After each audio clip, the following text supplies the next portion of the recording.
Good evening to all. आप सभी लोगों का हमारे चैनल में स्वागत है। अगर आपने हमारे चैनल को लाइक एंड सब्सक्राइब नहीं किया है तो प्लीज़ लाइक एंड सब्सक्राइब करें। जैसा कि आपको याद है, हम डेली कम से कम 25 से 30 क्वेश्चन जो है हमारे कम्युनिटी टैब में, यूट्यूब के कम्युनिटी टैब में आप अगर जाएंगे, हमारा चैनल ओपन करेंगे। चैनल ओपन करने के बाद में चैनल में आता है आपके जो वीडियोज आते हैं, उसके बाद में प्ले लिस्ट आती है और वहीं पर एक ऑप्शन होता है कम्युनिटी टैब का। जब आप कम्युनिटी टैब के अंदर जाएंगे तो हमारे क्वेश्चंस देख पाएंगे, जिनके आंसर आपको हमारे द्वारा जो है पहले आपको मौका दिया जाता है 7-8 घंटे का। उसके बाद में हम जो है आपको कमेंट बॉक्स में जाके उनके आंसर बता देते हैं। और आपको अगर स्टडी मटेरियल्स पीडीएफ वगैरह चाहिए तो आप हमारे समर्पण नर्सिंग एकेडमी के ऐप को प्ले स्टोर से जाके डाउनलोड कर सकते हैं। कल हमने 137 तक क्वेश्चन पढ़ लिए थे, आज हम 138 से स्टार्ट करेंगे। A pregnant women at 39 week gestation, एक प्रेग्नेंट महिला है जो कि कितना की गेस्टेशन उसका है, 39 वीक का गेस्टेशन है। Arrive in the triage area of birthing unit, जो वर्थिंग यूनिट का जो ट्राइज एरिया है वहां पर वो पहुंचती है वो महिला। स्टेटिंग सी थिंक हर वाटर ब्लॉक, उसका जो वाटर ब्लॉक हो चुका है, what should the nurse do first. अब सबसे पहले क्या देखे, वो कह रही है पानी जैसा आ रहा है कुछ पानी, मतलब आपको पता है कि जब मेम्ब्रेन रप्चर होती है तो वहां पर वाटर ब्लॉक होता है, एकदम से पानी आता है, तो वो क्या देखे। अब सबसे पहले क्या करें, auscult the fetal heart to determine the fetal wellbeing, perform the Leopold manoeuvre, rule out a breech presentation, check the vaginal introitus for the presence of the umbilical cord, ठीक है, या फिर do a nitrogen test on the vaginal fluid for the verification of the ruptured membrane.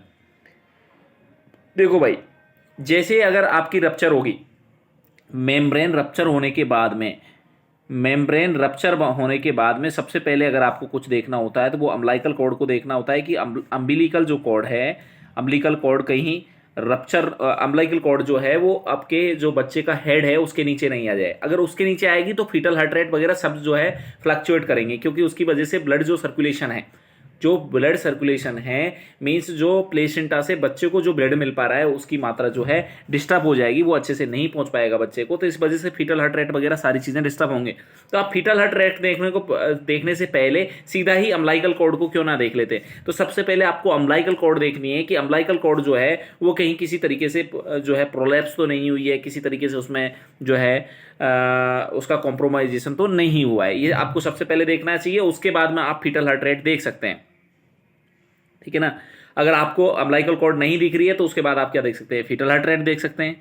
और उसके बाद तो आप कुछ भी देखें तो कोई दिक्कत नहीं है, नाइट्रोजन टेस्ट वगैरह बाद में कर सकते हैं, बट इतना ज़्यादा इंपॉर्टेंट नहीं है। यहाँ पर सबसे ज़्यादा इंपॉर्टेंट है तो आपको फीटल हार्ट रेट है ही, पर फीटल हार्ट रेट का जो फ्लक्चुएशन का जो कारण होता है वो मोस्टली आप समझे कि अम्बिलिकल कॉर्ड का कंप्रेशन है, और अम्बिलिकल कॉर्ड को सबसे पहले देखें उसके बाद में फीटल हार्ट रेट देखें, क्योंकि यहाँ पे दोनों ऑप्शन दिए हुए हैं, अम्बिलिकल कॉर्ड भी दिया हुआ है और दूसरा जो है फीटल हार्ट रेट भी दिया हुआ है। तो ज्यादा बेहतर यहाँ पर वेजाइनल इंट्राइटिस को आप किसके लिए चेक करेंगे, अम्बिलिकल कॉर्ड के लिए चेक करेंगे। तो आंसर जो ज्यादा बेहतर आंसर होगा यहाँ पर आंसर नंबर 3 होगा। अगर ये ऑप्शन नहीं होता तब हमारा आंसर जो होता आंसर नंबर 1 आंसर होता, तो ये आप समझ जाएं।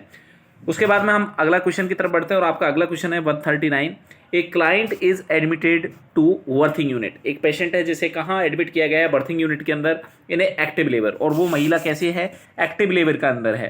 What should the nurse expect after amniotomy is perform, जब आपने एमनियोटोमी कर दी है उसके बाद में आप क्या जो है एक्सपेक्ट करते हैं, क्या आशा करते हैं, क्या होने वाला है। देखो भाई, जैसे आप ये करते हैं तो उसकी वजह से हम क्या करते हैं, कई बार क्या होता है, लेबर जो है प्रोसीड नहीं कर रहा होता है, आगे आगे जो लेबर की प्रोसेस है वो थोड़ी सी स्लो होती है, तो हम एमनियोटिक मेम्ब्रेन का रप्चर कर देते हैं, एमनियोटोमी कर देते हैं। अपने पास में एमनियोन हुक होता है, एक हमारे पास में क्या होता है, एमनियोन हुक नाम से इंस्ट्रूमेंट आता है, जो शायद आपके मैंने ग्रुप वगैरह में डाल देता हूं मैं, और आपने ऐप पर भी मिल जाएगा आपको एमनियोन हुक। तो एमनियोन जो हुक है उसकी मदद से हम एमनियोटिक मेम्ब्रेन को रप्चर कर देते हैं। और रप्चर का मेन उद्देश्य हमारा क्या होता है, मैं पहले भी बता चुका हूं बेटा, इसको करने का उद्देश्य हमारा ये है कि हमारा जो लेबर है वो प्रोसीड करे, आगे बढ़े, ठीक है। तो डिमनिश ब्लडी शो का डिमनिश होना कहीं इंडिकेट नहीं कर रहा है, ठीक है। ब्लडी शो जो है वो तो बढ़ेगा साहब, जब लेबर बढ़ेगा तो वो तो बढ़ेगा, नहीं कि कम होगा, तो कम नहीं होगा। एमनियोटिक मेम्ब्रेन रप्चर करने के बाद में ब्लडी शो बढ़ जाएगा। Increase and more variable fetal heart rate, कि जो फीटल हार्ट रेट है वो क्या करेगी, वेरिएबल हो जाएगी, जो है इंक्रीज हो जाएगी। तो एमनियोटिक मेम्ब्रेन को रप्चर करने से डायरेक्टली फीटल हार्ट रेट पे कोई फर्क नहीं पड़ रहा है। हम एमनियोटोमी की बात कर रहे हैं, एमनियोटिक मेम्ब्रेन की बातें कर रहे हैं। हाँ, एमनियोटिक मेम्ब्रेन के रप्चर होने के बाद अम्लाइकल कॉर्ड वगैरह की वजह से डिस्टर्बेंस आ सकते हैं, पर क्या एमनियोटोमी से कोई रिलेशन है इसका? कोई एमनियोटोमी से इसका कोई रिलेशन नहीं है। लेस डिस्कम्फर्ट विद कॉन्ट्रैक्शन, की कॉन्ट्रैक्शन के साथ में जो है डिस्कम्फर्ट है वो कम हो जाएंगे। भाई कम नहीं होंगे, कॉन्ट्रैक्शन के साथ में तो बढ़ेंगे, क्योंकि अभी हम बात कर रहे हैं कि जैसे ही हम एमनियोटोमी करेंगे, एमनियोटोमी मतलब एमनियोटिक मेम्ब्रेन का जब रप्चर करेंगे तो उसके बाद में क्या होगा साहब, आपका जो लेबर है वो प्रोसीड करेगा, आगे बढ़ेगा, तो कॉन्ट्रैक्शन तो बढ़ने वाले हैं, ग्रेटर आ जाएंगे, थोड़े ज्यादा होने लगेंगे, ठीक है। और प्रोग्रेसिव डायलेशन इफासमेंट, हाँ साहब प्रोग्रेसिव डायलेशन होने लगेगा, इफासमेंट होने लगेगा। तो सारे के सारे जो ऑप्शन थे, ये वाला गलत था, ये वाला गलत था, ये वाला गलत था, और बढ़िया आंसर था कि आपका जो लेबर है वो प्रोग्रेसिव होगा, उसका डायलेशन और इफासमेंट होने लगेंगे। तो ये चीजें हमें यहाँ पर देखने को मिल सकती हैं।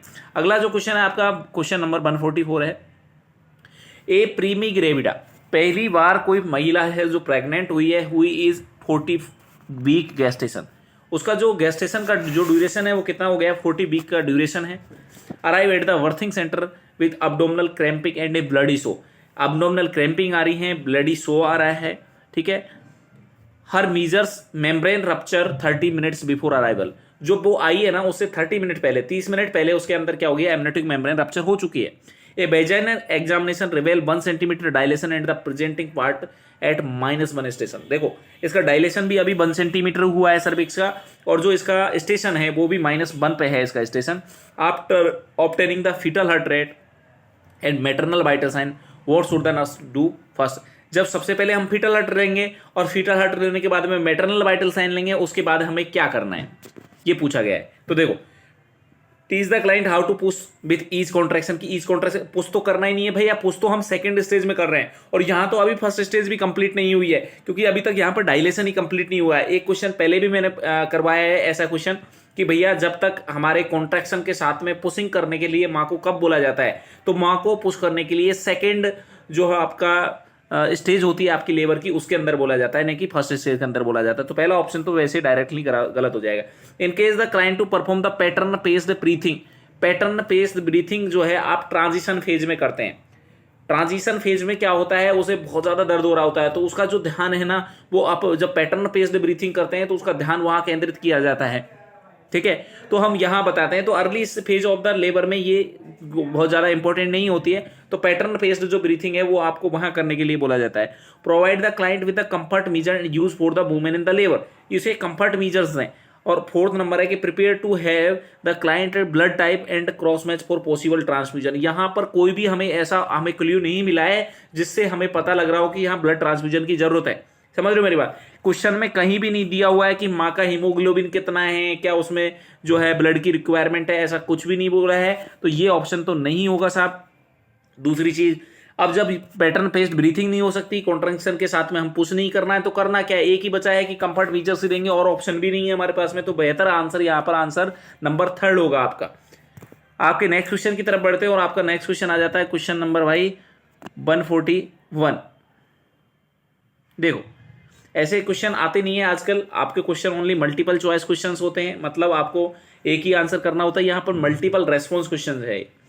ए client is receiving an IV piggyback infusion of oxytocin to augment labour.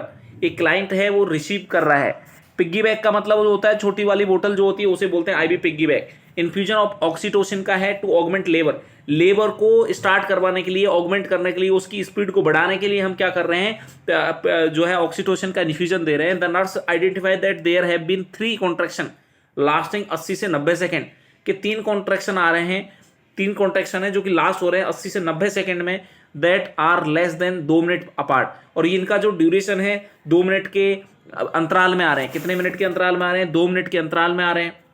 There is a specific protocol that is followed in response to this observation. जब हम इस तरीके का कोई भी ऑब्जर्वेशन करेंगे, इस तरीके की कोई प्रतिक्रिया देखेंगे, तो हमें क्या करना है, क्या स्पेसिफिक कंट्रोल प्रोटोकॉल है जो फॉलो करना है। List in order of the priority the nursing action that should be taken. हमें प्रायोरिटी बेस से सबसे पहले क्या करना है, उन्हें हमें चेक करना है। देखो भाई, अगर आपने हमारे चैनल को लाइक एंड सब्सक्राइब नहीं किया है तो प्लीज लाइक एंड सब्सक्राइब करें, और अपने दोस्तों को भी शेयर करें।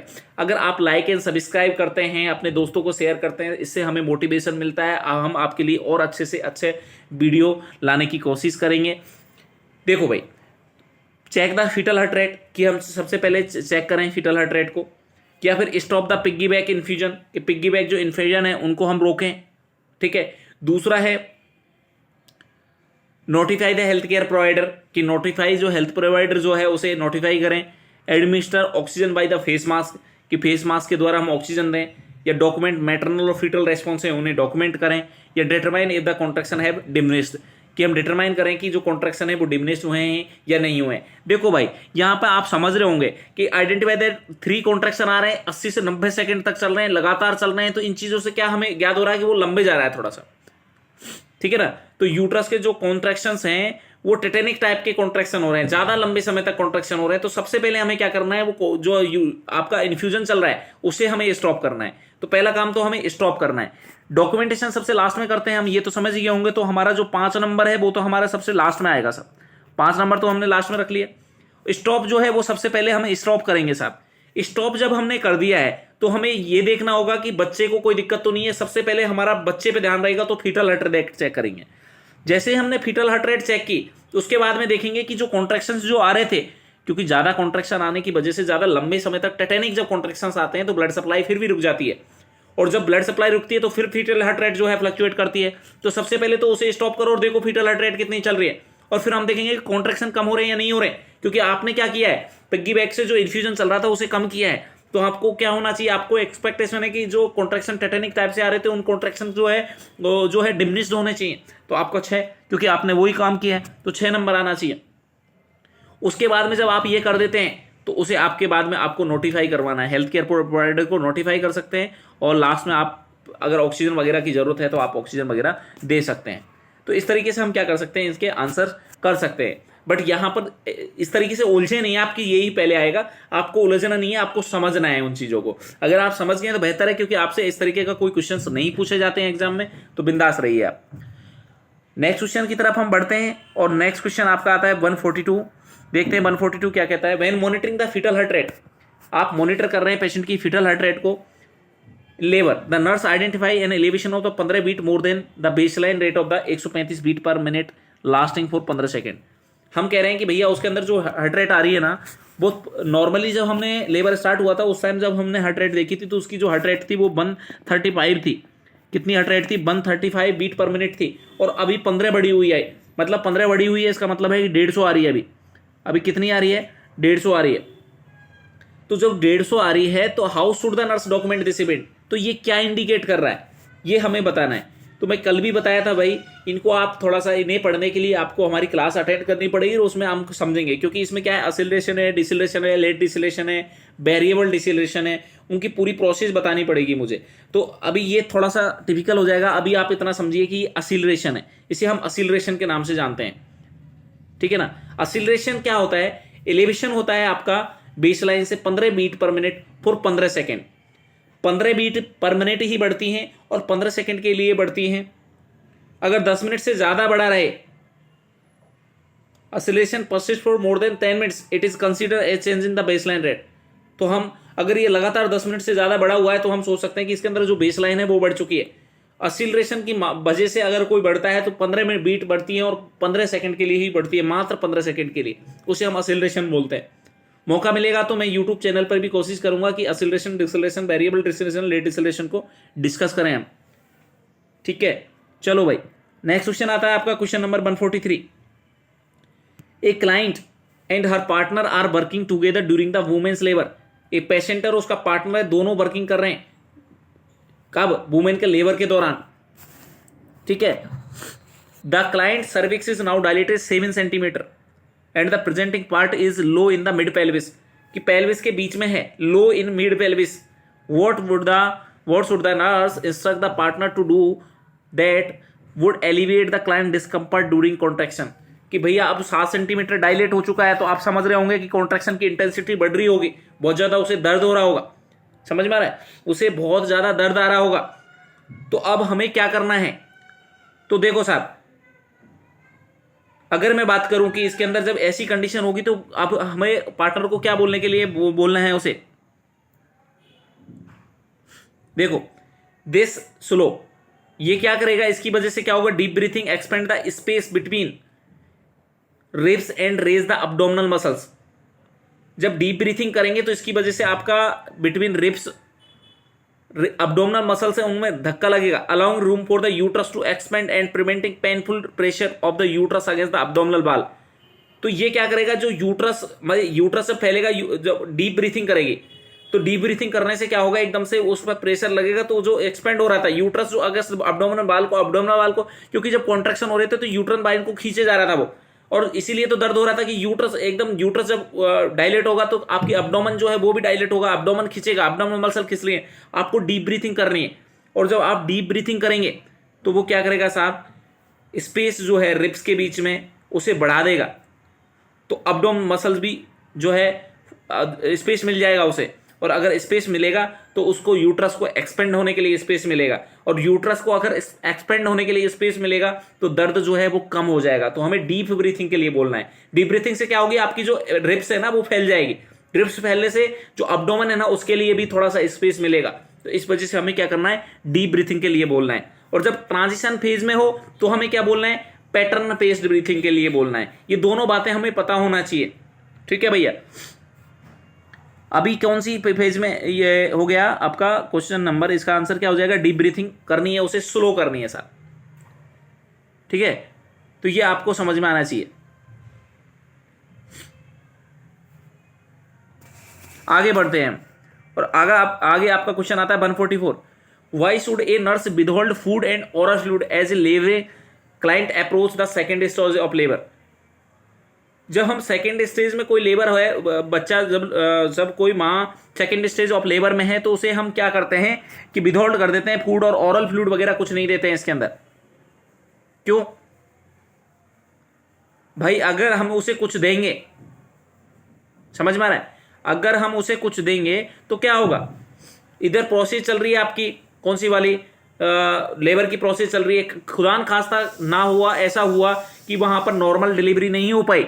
अगर नॉर्मल लेबर नहीं हुआ तो हम समझ रहे हैं कि वहां पर क्या कराना पड़ेगा, आपको सिजेरियन सेक्शन कराना पड़ेगा, LSCS। अगर CS कराना पड़ेगा, सिजेरियन सेक्शन कराना पड़ेगा, तो आपको एनेस्थेसिया देना पड़ेगा। और एनेस्थेसिया से पहले हम बुका रखते हैं पेशेंट को, आपको पता होना चाहिए, नथिंग बाय ओरल या नथिंग NPO रखते हैं, नथिंग बाय ओरल बोल सकते हैं NPO, नथिंग पर ओरल बोल सकते हैं, NBM बोल सकते हैं, नथिंग बाय माउथ भी बोल सकते हैं इसे, NBM। तो समझे भाई, क्यों नहीं देते हैं कि एस्पिरेट ना हो जाए। देखो, the mechanical and chemical digestive process require energy that is needed for labour, इसका कोई लेना देना नहीं है, ये तो फालतू में बोला है, ठीक है। क्यों, इससे हमारा जो उद्देश्य है ना वो ये नहीं है, ठीक है ना, ये रीजन नहीं है कि हम इसकी वजह से रोक रहे हैं। Undigested food and fluid may cause nausea and vomiting and limit the choice of anaesthesia. जो एनेस्थेसिया हम यूज कर सकते थे उसकी जो चॉइस है उसे रोकने की कोशिश करेगा, क्योंकि हम लोकल तो यूज कर सकते हैं, बट मोस्टली जो है अगर हमें जो है एनेस्थेसिया, जनरल एनेस्थेसिया देना पड़ा तो हम नहीं दे पाएंगे, क्योंकि यहाँ पर एस्पिरेशन के चांसेस बढ़ जाएंगे। और आपने देखा होगा कोई भी सर्जरी होती है उससे पहले जब जहां एनेस्थेसिया की रिक्वायरमेंट होती है वहां NBM ही रखा जाता है पेशेंट को, या NPO बोल सकते हैं उसे, क्यों कि एस्पिरेशन के चांसेस बढ़ जाते हैं। तो यहाँ भी उस महिला को जो सेकंड स्टेज के अंदर जा रही है उसे कुछ नहीं देना है खाने के लिए। और क्यों नहीं देना है वो समझ गए होंगे आप, उसे पानी भी नहीं देते हैं पीने के लिए, मात्र उसके जब वो बहुत ज्यादा चीख रही होती है कि मुझे पानी चाहिए, फिर भी उसके अंदर क्या करते हैं हम, जो है किसी आइस पैक वगैरह से उसके मुंह को, होठों को गीला कर देते हैं, बट उसे पानी पीने के लिए नहीं देते हैं। उसका रीजन एक ही होता है कि एनेस्थेसिया की जो चॉइस है वो लिमिट ना हो जाए। तो इस तरीके से आपका जो आंसर है, बेटर आंसर है, वो आंसर हो जाएगा आंसर नंबर 2। नेक्स्ट क्वेश्चन की तरफ बढ़ते हैं, और आपका नेक्स्ट क्वेश्चन आ जाता है question number 145। How should a nurse direct care for a client in the transition phase of the first stage of labor. जब ट्रांजिशन फेज में जा रहा है, जब कोई पेशेंट ट्रांजिशन फेज में है फर्स्ट स्टेज ऑफ लेबर की में, तो हमें क्या करना है, समझ लो, डिक्रीज IV फ्लूइड इनटेक, कि हमें जो IV फ्लूइड हैं उनको जो है कम कर देना चाहिए। देखो भाई, IV फ्लूइड इनटेक दे सकते हैं, फ्लूइड कैसे नहीं देना है, ओरली फ्लूइड को रोकना है। ऑलरेडी ओरल फ्लूइड की बात कर रहे हैं, IV फ्लूइड तो चलता है पेशेंट को। Help the client to maintain control, कि पेशेंट को हेल्प करें उस पर कंट्रोल करने में। हाँ, ट्रांजिशन फेज में यही तो होता है भाई, मोस्ट डिफिकल्ट जो फेज होती है लेबर की, ये ट्रांजिशन फेज बहुत खतरनाक वाली फेज होती है, ठीक है। अब जो ट्रांजिशन फेज है जब इतनी खतरनाक है तो कंट्रोल नहीं कर पाता है पेशेंट, बहुत ज्यादा तेजी से चीखता है, तो उसे कंट्रोल करना बिल्कुल करना है। Reduce the client discomfort with medication, नहीं मेडिकेशन जितनी हो सके उतनी नहीं देनी है, क्योंकि मेडिसिन देने के इफेक्ट आपके बच्चे पे भी देखने को मिल सकते हैं, न्यूबॉर्न जो बेबी है उस पर भी देखने को मिलेंगे। तो आपको कोशिश करनी है मेडिकेशन के साथ नहीं सर, जब आपकी ट्रांजिशन फेज आती है तो कोशिश करें कि वो सेल्फ कंट्रोल करने की कोशिश करें। इंस्टीट्यूट सिंपल ब्रीथिंग पैटर्न नहीं देते हैं ट्रांजिशन फेज के अंदर। अभी तो पढ़ के आए, पैटर्न बेस्ड ब्रीथिंग दी जाती है। यहाँ पर ट्रांजिशन फेज होती है तो उसमें कौन सी दी जाती है, पैटर्न बेस्ड ब्रीथिंग दी जाती है, ये हमें पता है साहब। तो बढ़िया, इसका जो आंसर हो सकता है वो आंसर कौन सा हो सकता है, ये आंसर नंबर सेकंड हो सकता है, क्योंकि डिक्रीज नहीं करेंगे फ्लूइड इनटेक को, वो तो बढ़ेंगे। डिस्कम्फर्ट मेडिकेशन के साथ में नहीं करना है, कोशिश करनी है। और ये तो बिल्कुल नहीं होगी, सिंपल ब्रीथिंग एक्सरसाइज नहीं होती, सिंपल ब्रीथिंग पैटर्न नहीं होता है, हमारे पैटर्न बेस्ड ब्रीथिंग होती है। तो बढ़िया आंसर आपका आंसर नंबर सेकंड हो सकता है यहाँ पर। उसके बाद में अगला क्वेश्चन की तरफ बढ़ते हैं, और अगला क्वेश्चन आपका आ जाता है question number 146। Which breathing technique should the nurse instruct the client to use in head of the foetus is crowning. जब बच्चा निकलने लगे, क्राउनिंग हो रही है, तो उसे उस टाइम कौन सी देनी है, आप समझो बात, इसमें भी दिक्कत है, ठीक है ना। ब्लो, इसमें क्या करते हैं, सेलो देनी है, ब्लोइंग करनी है, स्लो चेस्ट करना है, मॉडिफाइड पेस करनी है, क्या करनी है सर, ठीक है ना। देखो भाई, आपने कभी देखा होगा कि जब आपको ब्लोइंग का मतलब होता है बाहर निकालना, सेलो को मतलब समझ रहे हो। अब इसमें क्या है कि जब बच्चा क्राउनिंग होने वाला है, तो अलग अलग में मैं बताऊंगा आपको एक्टिव और ट्रांजिशन फेज, तो कोशिश करूंगा कि जल्दी से लेके आऊंगा आपके लिए, ये लेक्चर लेना ही पड़ेगा आपके लिए, ठीक है। तो मैं क्या कह रहा हूं, समझे बात को। बच्चा क्राउन हो गया है, वेजाइना से निकलने वाला है, एकदम बिल्कुल हेड बच्चे का क्राउन हो गया है। अब क्या करें, तो एकदम से बच्चा ना निकले, इसके लिए माँ को बोलते हैं कि वो सांस को एकदम, बोलते हैं ना ब्लो करना, मतलब बाहर निकालना, सांस को बाहर निकालना, जैसे सीटी मारते तो बाहर निकालते हैं ना, वैसे बाहर निकालने के लिए बोलेंगे। तो एकदम से प्रेशर नहीं लगेगा, प्रेशर से वो तो धीरे धीरे बच्चा निकलेगा, तो ब्लोइंग करने के लिए बोलते हैं माँ को। तो आप समझ रहे होंगे भाई, 2-3 चीजें मैंने बताई है। जब बच्चा, जब 7-8 सेंटीमीटर, 6-7 सेंटीमीटर जब आपका जो है सर्विक्स खुला हुआ होता है या डायलेट हो चुका होता है, तब आप डीप ब्रीथिंग के लिए बोलते हैं उसे, ठीक है, जिसकी वजह से स्पेस मिले उसे और दर्द कम हो। दूसरी ट्रांजिशन फेज के अंदर उसे पैटर्न बेस्ड ब्रीथिंग के लिए बोला जाता है। और तीसरी चीज है कि जब क्राउनिंग हो जाता है बच्चा, तो उसे ब्लोइंग के लिए बोला जाता है। तो ये आपके बढ़िया आंसर हो सकते हैं। अगला क्वेश्चन है क्वेश्चन नंबर 147। अगर अभी भी आपने हमारे चैनल को लाइक नहीं किया है तो लाइक कर दें एक बार। देखो, आप जब चैनल को देख रहे हैं, वीडियो देख रहे हैं, आपको बेनिफिट मिल रहा है, तो एक लाइक में आपका कुछ नहीं जाता है, बट एक लाइक आपका हमारे लिए बहुत बेनिफिशियल होता है, हमें बहुत मोटिवेशन मिलता है। तो प्लीज लाइक करें, कमेंट करें और सब्सक्राइब करें, और अपने दोस्तों को भी शेयर करें। कर भला तो हो भला, जब आपका भला तो जरूर होगा जब आप अपने दोस्तों की कोशिश करेंगे। देखो भाई, when a client leg are placed in stirrup forward, the nurse confirm that both leg are position simultaneously to prevent. देखा होगा आपने कि जब महिला को हम पोजीशन दे रहे हैं तो हम क्या करते हैं, जैसे ये महिला है, ठीक है, तो इसके जो पैर हैं उनको ऐसे करवाते हैं ना, जो दोनों पैरों को जो ऊपर उसमें रखते हैं, समझ रहे हो, उसमें पोजीशन देते हैं। जब लिथोटोमी आप पोजीशन दे रहे हैं तो पैरों को एक उसमें पोजीशन के लिए जो इंस्ट्रूमेंट लगे हुए हैं, टेबल में जो लगे हुए हैं अटैचमेंट, उनमें सेट करते हैं। तो इनको एक साथ करना है, दोनों को अलग अलग नहीं करना है, क्योंकि इधर से प्रेशर आ रखा है, इधर से प्रेशर आया हुआ है भाई, और प्रेशर आने की वजह से जो आपके लीगामेंट है, लीगामेंट रप्चर हो सकते हैं। आपके लीगामेंट जो हैं, आपके नहीं मतलब माँ के लीगामेंट जो हैं वो डिस्टर्ब हो सकते हैं। बीनस स्टेसिस नहीं है, प्रेशर ऑन जो है पेरिनियम, हाँ तो पेरिनियम पे तो प्रेशर रहता ही है, ठीक है, पर एक्सेसिव पुल ऑन फेसिया नहीं। यहाँ पर ट्रॉमा टू यूट्राइन लिगामेंट को बचाने के लिए दोनों पैरों को एक साथ से ही यहाँ ऊपर रखते हैं, एक एक को नहीं रखते हैं। एक एक को रखने की वजह से क्या हो सकता है, वहां पर जो है लिगामेंट जो है वो डिस्टर्ब हो सकते हैं, उनके अंदर रप्चर हो सकता है। अगला क्वेश्चन आता है आपका 148। देखे भाई, a nurse caring for a primigravida during labour. एक महिला है जो कि प्रीमी ग्रेविडा है, पहली बार प्रेग्नेंट हुई है, उसकी हेल्प कर रहे हैं, उसकी केयर कर रहे हैं लेबर के दौरान। What does the nurse observe that indicate birth is about to take place, कि बर्थ होने ही वाला है, कैसे पता लगे। Bloody discharge from the vagina increase, कि जो ब्लडी डिस्चार्ज है वो बढ़ने लगे, ठीक है ना। तो हाँ, ये इंडिकेट तो करता है कि जो आपकी, अगर मैं बातें करके चलूं, अगर हम बात करें तो ब्लडी डिस्चार्ज स्टार्ट हो जाते हैं आपकी जब ट्रांजिशन फेज आती है, जब आपकी बिगिनिंग ऑफ सेकेंड स्टेज होती है, तब आ जाते हैं, ठीक है। Perineum begin to bulge with each contraction, जब पेरिनियम जो है बल्ज होने लगे, पेरिनियम एकदम से उभार आने लगे पेरिनियम पे, तो भी हाँ बिल्कुल उसमें भी लगेगा। Client become the irritable and stop following instruction, irritable हो जाए पेशेंट, हाँ, इरिटेबल भी बहुत हो जाता है, और इरिटेबल कब होता है? ट्रांजिशन फेज में होता है साहब। Contraction occur more frequently, are stronger and last longer. ठीक है, तो अगर इसकी बात करके चलें तो कॉन्ट्रैक्शन जो है मोर फ्रिक्वेंटली हो सकते हैं, स्ट्रॉन्गर हो सकते हैं, लास्ट लॉन्गर हो सकते हैं। ये वर्थ का साइन नहीं है साहब, ये प्रोग्रेस ऑफ लेबर को बता रहा है कि प्रोग्रेस ऑफ लेबर बढ़ रही है, कि लेबर की प्रोग्रेस है वो लगातार चल रही है, इसे इंडिकेट करने का कोशिश करता है। तो इसमें वर्थ को कौन सा इंडिकेट कर रहा है? लेबर को तो सभी कर रहे हैं, लेबर को तो सभी बता रहे हैं कि लेबर की जो प्रोग्रेस है वो बढ़ रही है इधर। ठीक है, दूसरी चीज इसमें हमें बर्थ को बताना है। लेबर ठीक है, लेबर की प्रोग्रेस को तो सारे जो फैक्टर्स हैं वो इंडिकेट कर ही रहे हैं, तो हमें बताना है कि अभी जो बच्चे का जो है observe indicate birth is about to take place, की बर्थ होने ही वाला है। लेबर की तो 4 स्टेज होती है भाई, first stage, second stage, third stage, fourth stage. First stage में लेबर मोस्टली बच्चा निकलने वाला कब है, तो वो बता रहा है। तो जब पेरिनियम बल्ज होने लगेगा तो ये बढ़िया आंसर हो सकता है यहाँ पर। ठीक है, अगला क्वेश्चन की बात करें तो अगला क्वेश्चन जो है आपका 149। देखो भाई, किसी भी क्वेश्चन में अगर कोई डाउट होता है या तो आप मुझे डायरेक्टली मैसेज कर सकते हैं व्हाट्सएप ग्रुप पर। आपको व्हाट्सएप ग्रुप के नंबर आपको याद ही हैं, कल भी मैंने दिए थे आपको। व्हाट्सएप ग्रुप पर डायरेक्टली मैसेज कर सकते हैं, और फिर भी कुछ डाउट रहता है तो कमेंट बॉक्स में जाके कमेंट छोड़ सकते हैं। ठीक है, तो इस तरीके से आप आपकी क्वेरीज को क्लियर कर सकते हैं। कोई भी क्वेश्चन में डाउट नहीं रखना है, पेपर नजदीक है, बिल्कुल भी डाउट नहीं चाहिए। For what complication should a nurse monitor a client when an oxytocin infusion is used to induce labour.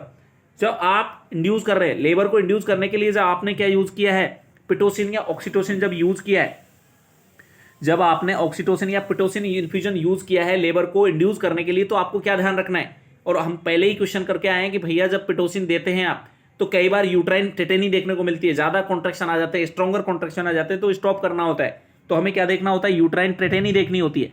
अभी थोड़ी देर पहले ही तो पढ़ा है ये क्वेश्चन हमने। अगला क्वेश्चन जो आता है आपका, क्वेश्चन नंबर आता है question number 150। The cervix of a client in labour is fully dilated and effaced. Cervix जो है पेशेंट का वो फुली डायलेट हो चुका है, एफेस्ड हो चुका है। The head of the foetus is plus 2 station पे है। What should the nurse encourage the client to do during contraction. Contraction के दौरान क्या बोलना है हमें कि पेशेंट को कॉन्ट्रैक्शन के दौरान क्या करना है। ठीक है, relax by closing her eyes, कि उसकी जो आइज हैं उसे क्लोज करना चाहिए, या push with her glottis open, कि पुश करना चाहिए उसे। जब प्लस 2 स्टेशन पे आ रहा है तो उसे पुश ही करना है भाई, यहां पर पुश करने की जरूरत है, समझ रहे हो, उसे पुश करना चाहिए, बियर डाउन करना चाहिए, समझ में आ रहा है। तो ये करना है उसे, तो push with her glottis open करना है ये। ठीक है, तो ये थोड़ा एक्सपल्सन को बढ़ाएगा, एक्सपल्सन बच्चा निकलने की कोशिश करेगा यहां पर, क्योंकि प्लस 2 स्टेशन पे है। जब प्लस 3 और प्लस 4 पे आएगा तो बच्चा वेजाइनल इंट्राओटस के अंदर आ जाएगा बच्चा, तो हमें क्या करना है, फिर ब्लो करना है, जिससे एकदम से जो है बच्चा डिलीवर ना हो। पर अभी तो पुश करने की जरूरत है भैया, तो पुश करना है। तो पुश का ऑप्शन ही हमारे पास में एक ही है, और वो आपका 150 में 2 नंबर जो क्वेश्चन है, वो 2 नंबर ऑप्शन है, वो आपका एकदम बिल्कुल करेक्ट ऑप्शन है। ठीक है, अगला क्वेश्चन की तरफ बढ़ेंगे, और अगला क्वेश्चन जो आता है आपका question number 151। A labouring client is to have pudendal block. एक लेबरिंग क्लाइंट है, उसे प्यूडेंडल ब्लॉक लगाया है। कौन सा ब्लॉक लगाया साहब, प्यूडेंडल ब्लॉक लगाया है। What should a nurse teach the client to affect the pudendal block. Pudendal block क्या करता है भैया, प्यूडेंडल ब्लॉक जब लगाते हैं जब हमें एपिजियोटोमी की जरूरत होती है, क्योंकि ये जो पेरिनियम होती है इसे एनेस्थेटाइज करता है, पूरे एरिया को नहीं करता है साहब।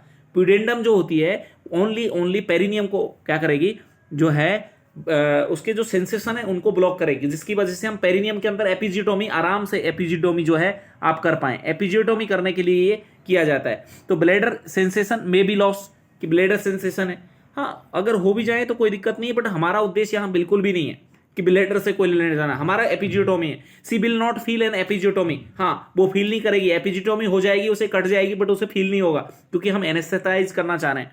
सी may lose the ability to push, कि हम उसकी एबिलिटी को पुश करना चाह रहे हैं। भाई ये तो लोकल ले रहे हैं हम, और पेरिनियम में करना है, पुश तो ऊपर से करना है, उसे अपना एफर्ट लगाना है, तो उसे हम बिल्कुल भी एनेस्थेटाइज नहीं कर रहे हैं।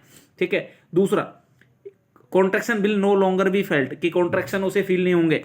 तो कॉन्ट्रैक्शन सर्विक्स में हो रहे हैं, यूट्रस में हो रहे हैं, और जो हम ये पुडेंडम ब्रोक है वो कहीं भी यूट्रस और आपके जो है सर्विक्स उनको कहीं भी उनके जो कॉन्ट्रैक्शन उनको ब्लॉक नहीं कर रहा है, उनको एनेस्थेटाइज नहीं कर रहे हैं, हम पेरिनियम को कर रहे हैं। तो पेरिनियम को एनेस्थेटाइज करने पर ओनली हम एपिजियोटोमी के लिए पुडेंडम ब्लॉक देते हैं भाई। तो आपका जो क्वेश्चन नंबर 151 का जो आंसर होगा, answer number second is right answer. भाई लाइक तो बनता है, एक लाइक कर दीजिए भाई जल्दी से। अगला question, a nurse in caring for a client during the early postmortem period. एक नर्स है जो कि केयर कर रही है एक पेशेंट की जो कि अर्ली पोस्टमार्टम पीरियड के अंदर है। अर्ली पोस्टमार्टम पीरियड का मतलब है उसकी डिलीवरी हो चुकी है, लेबर कंप्लीट हो चुका है, ऐसी महिला है। The client alert the nurse that she is having pain. जो पेशेंट है वो नर्स को बता रहा है, अलर्ट कर रहा है, सूचित कर रहा है, सूचना दे रहा है कि उसे क्या हो रहा है, पेन हो रहा है। The nurse interview the client, और पेशेंट जो है पेशेंट का इंटरव्यू लेती है नर्स। ऑब्टेन हर वाइटल साइन, उसके वाइटल साइन लिए, परफॉर्म फिजिकल असेसमेंट किया। What does the this assessment most likely indicate. और जो असेसमेंट है वो आपको ऑप्शन में मिलेगा, और वो ऑप्शन में क्या दिया हुआ है आपको, ये मिला कि उसका जो टेम्परेचर है वो 99 डिग्री आ रहा है, उसका जो पल्स है वो 108 बीट पर मिनट आ रही है, उसका रेस्पिरेशन जो है 20 ब्रीथ जो है पर मिनट आ रहा है, उसका जो बीपी है वो 105/60 आ रहा है। फिजिकल असेसमेंट में देखा है एपिजियोटोमी जो है सराउंडेड बाय ईडिमा और एकाइमोसिस हो सकता है, फंडस है, फिम है, नो लोसिया प्रेजेंट है, रिपोर्ट सीवियर पेरिनियल और रेक्टल प्रेशर हो रहा है, उसे पेन हो रहा है। तो अब आप क्या समझेंगे, इसमें क्या आपको अबनॉर्मल लग रहा है वो बताइए। यहां पर आपको क्या चीज जो है अबनॉर्मल लगी हुई है वो आपको बताना है जल्दी। आप कमेंट बॉक्स में भाई आंसर करते रहें, जब आप आंसर करते हैं तो आपको कुछ चीजें पता भी लगती हैं। देखो भाई, और उसके ऑप्शन, यूट्राइन इन्फेक्शन लग रहा है, यूरिनरी इन्फेक्शन लग रहा है, वेजाइनल हीमेटोमा लग रहा है, या पोस्टमार्टम हेमरेज लग रहा है। आपको क्या लग रहा है यहां पर, अब समझें भाई। उससे पेन हो रहा है, उससे रेक्टल और पेरिनियल प्रेशर लग रहा है, पहली बात तो ये चीज समझ में आनी चाहिए आपको। उससे क्या लग रहा है, एक मिनट भाई, एक मिनट का वक्त दीजिए।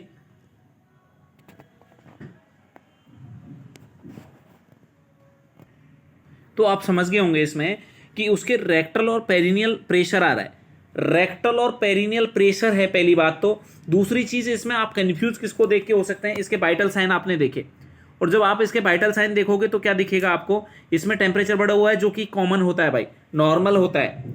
तो ये इन्फेक्शन को नहीं कर रहा है इंडिकेट, यहाँ पर बीट बढ़ी हुई है मतलब कि ब्लीडिंग को इंडिकेट कर रहा है ये। तो यहाँ पर ब्लीडिंग को इंडिकेट हो रहा है, ब्लीडिंग हो रखी है यहाँ पर, और ब्लीडिंग हो रखी है यहाँ पर पेरिनियल। अब देखो भाई, अब यहाँ पर अगर आप देखेंगे ऑप्शंस देखेंगे, ब्लीडिंग को तो हो गया, तो यूरिनरी इन्फेक्शन तो इन्फेक्शन तो नहीं है भैया, ना तो यूट्राइन इन्फेक्शन है और ना यूरिनरी इन्फेक्शन है, वेजाइनल हीमेटोमा या पोस्टमार्टम हेमरेज। तो वहां पर हेमरेज आ रहा होता तो ब्लड आ रहा होता, बट नो लोचिया प्रेजेंट, यहाँ पर लोचिया नहीं है, तो पोस्टमार्टम हेमरेज आंसर नहीं होगा, वेजाइनल हीमेटोमा होगा, क्योंकि वहां पर प्रेशर बन रहा है, पेरिनियम में भी प्रेशर है और रेक्टल में भी प्रेशर है। इसलिए बढ़िया आंसर यहाँ पे क्या हो सकता है, आंसर नंबर 3 हो सकता है। अगले क्वेश्चन की तरफ बढ़ते हैं, और अगला क्वेश्चन आपका आता है 153। After a client give birth, what physiological occurrence indicate to the nurse that the placenta is beginning to separate from the uterus and is ready to expand। जब प्लेसेंटा ये कह रहा है कि after the client give birth, birth हो गया है, बच्चा ने जन्म ले लिया है, व्हाट फिजियोलॉजिकल अकरेंस, ऐसा क्या होगा जो इंडिकेट करेगा कि नर्स को कि प्लेसेंटा वहां से सेपरेट होना स्टार्ट हो गया है। जब प्लेसेंटा वहां से जब सेपरेट होती है तो ब्लड निकलता है, एकदम sudden gush of the blood आता है। ये हम पढ़ के आए हैं, बहुत अच्छे से पढ़ के आए हैं, तो इसमें कोई दिक्कत ही नहीं होनी चाहिए किसी को। बढ़िया आंसर इसका क्या हो सकता है, 153 का 3rd नंबर इसका आंसर हो सकता है भाई। अगले क्वेश्चन की तरफ बढ़ते हैं, और अगला क्वेश्चन है आपका 154। देखते हैं 154 को। A multi gravida has a spontaneous vaginal birth, कि एक मल्टी ग्रेविडा वुमेन है, मल्टी ग्रेविडा मतलब कई बार प्रेग्नेंट हो चुकी ऐसी महिला है जो वेजाइनल बर्थ दे रही है। 5 minutes later the placenta is expelled, 5 minute के बाद में उसकी जो प्लेसेंटा है वो एक्सपेल्ड होती है। Where does a nurse expect to locate the uterine fundus at this time, उसका फंडस कहाँ रहेगा, इसका फंडस तो हमें पता है भाई कि इसका जो फंडस है वो कहाँ होगा, in the pelvic cavity. Pelvic cavity में तो बिल्कुल नहीं होगा इसका फंडस, ये तो हमें समझ में आ गया। जी जस्ट बिलो द जीफॉइड, इतना थोड़ी होगा, जब जीफॉइड प्रोसेस के जस्ट बिलो तो कब होता था, जब लेबर नहीं हुआ था उसके पहले होता था, या मैं बात करूं कि जब 40 वीक की प्रेगनेंसी के आसपास, तो जब ये तो बिल्कुल नहीं होगा। At the umbilicus and in the right quadrant, at the umbilicus and the right quadrant, right में और लेफ्ट में कब होता है ये, ठीक है, समझे बात को। डेविएट कब होगा? जब ब्लैडर जब भरा होता है तो राइट लेफ्ट करता है, नहीं तो राइट में नहीं जाता है, ठीक है। तो half way between the symphysis pubis and umbilicus, symphysis pubis और अम्बलाइकस के बीच में रहेगा, बिल्कुल सही बात है सर। समझ गए ना क्यों नहीं हो सकते? पेल्विक हो ही नहीं सकता, जिफोइड हो नहीं सकता, राइट में तब जाएगा जब ब्लैडर भरा होता है, नहीं तो नहीं जाएगा। तो ये आंसर आपका परफेक्ट आंसर, क्योंकि हमारे पास में कोई ऑप्शन नहीं है, बढ़िया आंसर आपके पास में आंसर नंबर 4 बनता है। Question number 155, a client in the labour begin to experience the contraction 2 से 3 minute apart that last about 4 to 5 second, कि 45 सेकेंड में जो है आपके कॉन्ट्रैक्शंस हैं वो रिड्यूस हो रहे हैं, मतलब चलते हैं 2 से 3 मिनट्स अपार्ट आते हैं, 45 सेकेंड तक चलते हैं। Between the contraction the nurse identify the fetal heart rate जो है 100 तक आ जाती है, 100 बीट पर मिनट तक उसकी जो है फीटल हार्ट रेट आ जाती है on the internal foetal monitor. What is the next nursing action? हमें क्या करना है भाई? तो नॉर्मल हमें पता होना चाहिए, ठीक है ना। अगर 110 से नीचे जाती है फीटल हार्ट रेट तो ये ब्रेडिकार्डिया को इंडिकेट करता है। तो यहाँ तो 100 आ रही है, तो हमें क्या करना पड़ेगा? हमें नोटिफाई करना पड़ेगा। Notify the health care provider, resume continuous fetal monitoring. Monitoring तो करनी है भाई, बट पहले डॉक्टर को भी बताना है, ये बाद का काम है। रिज्यूम तो करनी है बट ये बाद का काम है, ठीक है। Continue to monitor the maternal vital sign, maternal vital sign यहाँ इंपॉर्टेंट नहीं है, बच्चे की थोड़ी सी जान ज़्यादा इंपॉर्टेंट हो रही है। Document the fetal heart rate as a expected response, हाँ इसे एक्सपेक्टेड नहीं है भैया, एक्सपेक्टेड रेस्पॉन्स नहीं है, अब नॉर्मल रेस्पॉन्स है, क्योंकि उसकी नॉर्मली जो हार्ट रेट आनी चाहिए वो 110 से लेके 160 के बीच में आनी चाहिए, और जो बेस लाइन से भी नीचे जा रही है, 10 से भी नीचे जा रही है, 110 से नीचे ये 100 आ रही है, तो ये तो इंडिकेट कर रही है, इसलिए हमें डॉक्टर को इन्फॉर्म करना बहुत ज़्यादा नेसेसरी हो जाएगा। तो इसका बढ़िया आंसर जो हो सकता है आपका आंसर नंबर फर्स्ट होगा, आंसर नंबर फर्स्ट हो जाएगा। नेक्स्ट क्वेश्चन की तरफ बढ़ते हैं, और आपका नेक्स्ट जो क्वेश्चन आता है वो आता है question number 156। A client is bleeding excessively after the birth of the neonate, एक बर्थ हुआ बच्चे का, उसके बाद में ब्लीडिंग बहुत ज्यादा आ रही है। The health care provider order the fundal massage and prescribe IV infusion containing 10 unit of the oxytocin at 100 ml per hour की रेट से आपने ऑक्सीटोसिन दे दिया उस पेशेंट को। A nurse evaluation the client's response to this intervention is BP 135/90 mm हो गया, BP उसका बढ़ रहा है सर, उस महिला का जो बीपी है वो बढ़ा हुआ है। वोगी at 3 centimetre above the umbilicus, uterus जो है अबव है, अम्बलाइकस से भी ऊपर है और वोगी है बिल्कुल, डिस्प्लेस टू राइट, और राइट साइड में डिस्प्लेस हो गया है। Perineal pad saturated with bright red lochia, तो इसका रीजन क्या है? राइट साइड में जाने का रीजन अभी तो बता के आए हूं ऊपर भाई, डिस्टेंस ब्लैडर की वजह से हो सकता है, समझ गए आप? तो ये आपको करना है, ठीक है ना। तो अगर ब्लैडर जो है वो भरा हुआ है तो वोगी हो सकता है, उसके बाद में भी अगर वोगी आता है तो मसाज कंटिन्यू रखनी है, आपको मसाज करनी है जब तक वो फिल्म नहीं हो जाए। तो ये इसका आंसर हो सकता है। नेक्स्ट क्वेश्चन की तरफ बढ़ते हैं, और आपका नेक्स्ट क्वेश्चन आता है 157। A nurse is evaluating the effectiveness of the fundal massage on A postpartum client 3 hours after giving birth. हम जो हम मसाज दे रहे हैं उसकी हम क्या देख रहे हैं? रेस्पॉन्स देख रहे हैं, उसकी इफेक्टिवनेस देख रहे हैं, उसकी महत्ता देख रहे हैं कि कितना कारगर हो रहा है वो। An IV infusion of the 10 unit of the oxytocin is infusing at 100 ml पर हावर की रेट से उसे क्या दिया जा रहा है? ऑक्सीटोसिन दिया जा रहा है। उसका जो ब्लड प्रेशर है वो 135/90 आ रहा है। Of uterus boggy at 3 centimetre above the umbilicus and displace to the right, ये तो हम 157 तो पढ़ ही चुके हैं ना भाई, ये तो किया था अभी। ये क्वेश्चन अलग है क्या? देखो क्वेश्चन तो लगभग सेम आ रहा है, ठीक है, अभी कुछ और पूछा होगा इसमें, तभी तो लग रहा है कि वही सेम है। Displace to right and her perineal pad is saturated with the lochia rubra, what should the nurse do? Next क्या करना है? मसाज द फंडस अगेन करनी है, नोटिफाई करना है, assist the client to bathroom ले जाना है, increase the IV infusion rate as prescribe. तो आप समझ गए होंगे आंसर भी वही है, क्वेश्चन का ऑप्शन चेंज किया उसने। वहां पर हम कह रहे हैं कि ब्लैडर भरा हुआ है, डिस्टेंट है, और यहाँ कह रहे हैं कि उसे बाथरूम ले जाइए, बात तो बराबर ही है, क्वेश्चन सेम था, बस उसके ऑप्शन चेंज करके उसने आंसर करने की पूछने की कोशिश की है। तो हमें कंफ्यूज नहीं होना है, हमें बेहतर तरीके से डटे रहना है और आंसर कर देना है भाई, वही आंसर है इसका, ठीक है। अगले क्वेश्चन की तरफ बढ़ते हैं, और अगला क्वेश्चन आता है आपका 158। A primigravida who is at 35 week gestation, एक प्रीमी ग्रेविडा है जो कि कितने वीक का गेस्टेशन है? उसके 35 वीक का गेस्टेशन है। डायग्नोस में हाइड्रोमनास हो गया है इसके अंदर। हाइड्रोमनास का मतलब समझ गए हैं आप? उसके अंदर क्या है? ओलिगोहाइड्रोमेनिया नहीं है, पॉली मतलब इसके अंदर क्या है? एमनियोटिक फ्लूइड की मात्रा ज्यादा है।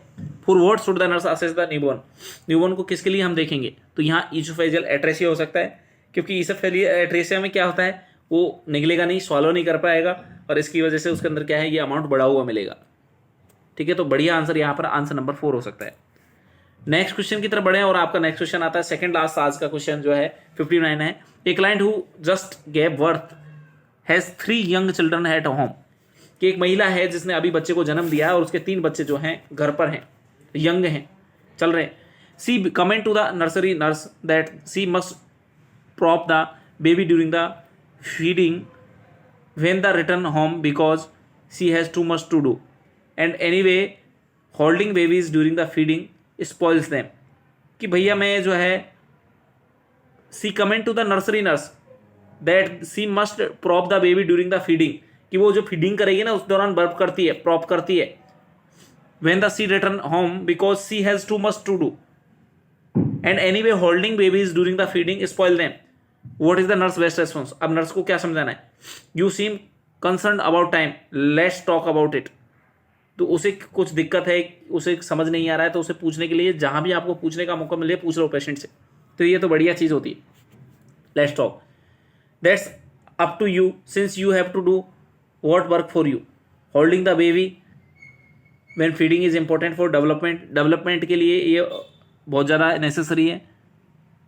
तो ये यहाँ पर ना तो पेशेंट की फीलिंग पता लग रही है और उसे होल्डिंग कैन, तो ये बढ़िया नहीं है. तो आंसर आपको लेट्स टॉक वाला जो ऑप्शन है वो बढ़िया बता रहा है, तो उसे मौका देगा बोलने का और जो उसकी जो समस्या होगी वो हम सुन पाएंगे. तो ये बढ़िया आंसर हो सकता है.